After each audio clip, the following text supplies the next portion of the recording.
La revue de presse du jour table sur les arrestations de 2 militaires français en Centrafrique, une nouvelle affaire concernant des soldats d'une mission de l'ONU après celle des 46 militaires ivoiriens au Mali.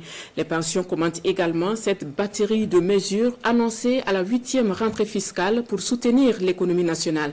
Lecture croisée des journaux avec Bienvenue Tansa. Ensemble, boostons le civisme fiscal, message clé de la 8e rentrée fiscale de la Direction générale des impôts. Avec le dévoilement d'une batterie de mesures fiscales de la loi de finances exercice 2023 qui annonce des sacrifices à consentir de la part des Burkinabés. Et selon le journal Le Quotidien, c'est le contexte national marqué par les attaques terroristes avec ses conséquences et le contexte international, toujours marqué par la guerre en Ukraine qui commande les mesures annoncées par la DGI.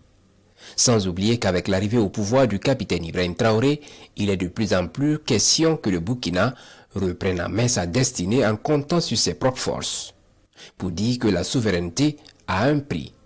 Le journal Le Quotidien attend alors que la DGI trouve la meilleure formule dotée d'une communication soft afin que chaque Burkinabé imposable puisse comprendre l'importance de ces mesures fiscales nouvelles.